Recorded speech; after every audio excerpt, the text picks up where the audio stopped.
Ok, donc l'exercice 7.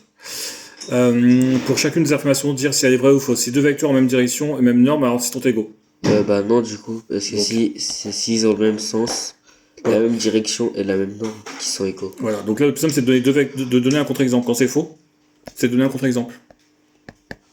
Alors, ils ont même direction et même norme. Donc là, c'est pas bon ce que j'ai fait. Ils ont même direction et même norme, mais ils ont le sens contraire ici. D'accord. Donc ils ont bien la même direction. Ils sont obliques. Alors, c'est pas très oblique, montre quoi, c'est pas de même direction exactement. On va dire, voilà, ils ont même direction. Ils ont la même norme, on va dire qu'ils ont la même longueur. Je vais allonger un petit peu celui-ci. D'accord, il va être 52 cm. Alors, ils sont égaux maintenant s'ils n'ont pas le même sens.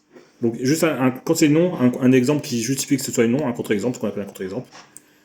Si deux vecteurs sont égaux, alors ils auront la même direction et la même norme. La réponse est oui, c'est deux cours. Oui, c'est la définition. On peut même rajouter qu'ils ont le même sens aussi. Si deux vecteurs ont la même direction, alors ils ont le même sens. C'est faux. C'est faux. Bah, tout simplement, ces deux vecteurs-là, ils ont la même direction, mais ils ont les sens opposés.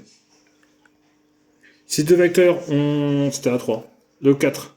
Si B est l'image de A par la translation de vecteur U. Donc je vais faire un vecteur U.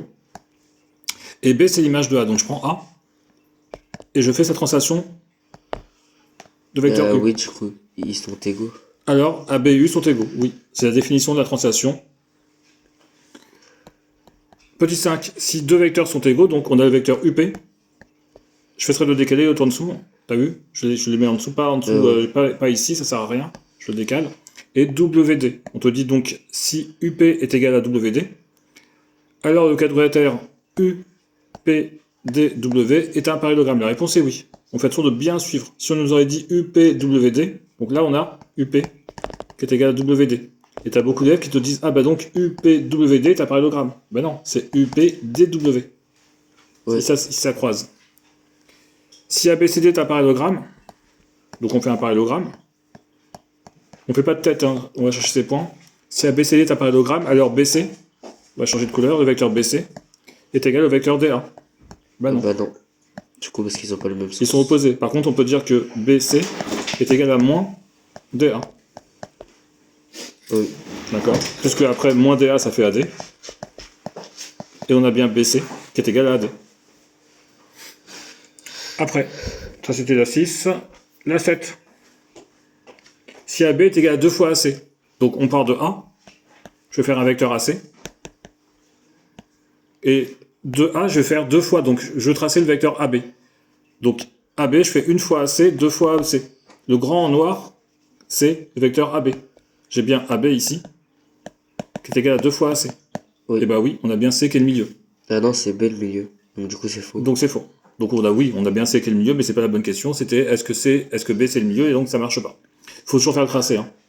Juste pour, parce qu'on n'a pas encore fait sur les milieux, 7, 8, et je sais que vous l'avez fait dans votre cours. Si j'ai A et B ici, et I le milieu, ça veut dire que le vecteur AI est égal au vecteur IB. Oui, ça on l'a fait. Oui, je sais. Et ça veut dire aussi que le vecteur AI, c'est 1/2 du vecteur AB. Par exemple. Ça veut dire aussi que le vecteur AI plus le vecteur BI est égal au vecteur nul. Celui-ci, donc on est d'accord, AI est égal à 1/2 de AB. Oui. Le vecteur AI, je pars de ce point-là, je fais le vecteur AI, et de ce point qui est ici, je vais changer de couleur, je fais le vecteur BI. Ça fait le vecteur nul. D'accord. Oui. Donc, faut faire attention parce que regarde, il n'y a pas grand-chose qui change. Hein. AI est égal à IB, AI plus BI. Ok. Si je prends ce vecteur, je mets de ce côté-là. Du coup, ça fait AI moins IB oui. est égal au vecteur nul. Et ça nous fait AI plus IB. BI. B, oui. Et là, je retrouve cette égalité qui est là. Je retrouve ça. D'accord, mais les deux importantes, c'est celle-ci. Hein. C'est celle-ci et celle-ci. D'accord. Ok. Ça, c'était la 8. Alors maintenant, il faut faire la 8. La 8. Si AB est égal à moins 4 BC. Alors, A, B, C sont alignés. Alors, ce qu'on va faire, c'est on va faire BC déjà. Et je veux créer AB. Alors, le vecteur AB vaut 4 fois le vecteur BC. Donc, je vais faire 4 fois. Moins 4 fois. Ouais, mais je vais faire déjà 4 fois. D'accord. Et le vecteur AB, il vaut moins 4 fois celui-ci. Donc, il va dans l'autre sens. Je prends A, ici. D'accord. Et je fais 4 fois dans l'autre sens. Donc, je fais ce vecteur-là. Ça, c'est le vecteur AB. D'accord. Il vaut moins 4 fois BC. Sauf que le point B peut être ici et ici, en même temps. Oui. En réalité, ton point A, il va être là. j'ai bien le vecteur AB qui est ici, qui vaut moins 4 fois le vecteur BC. Et donc, du coup, A, B, C D'accord. sont alignés. Ouais. Mais pas dans cet ordre. Si AB est égal à 3 fois CD, donc ici on va faire, donc j'ai CD, et je peux faire 3 fois CD. Donc une fois, 2 fois, 3 fois. Et regarde, j'ai AB, qui vaut 3 fois CD. Donc il vaut ça. Les deux vecteurs Et sont ils sont identiques. pas alignés. Ils sont pas alignés. Pourquoi est-ce que ici ils étaient alignés? Parce qu'il y avait 3 points. Si tu dis AB est égal à 2 fois AI, à partir du moment où tu as le point A qui apparaît 2 fois, les points AB et I vont être alignés. C'est la condition de collinéarité. C'est une autre partie qu'on fera après plus tard.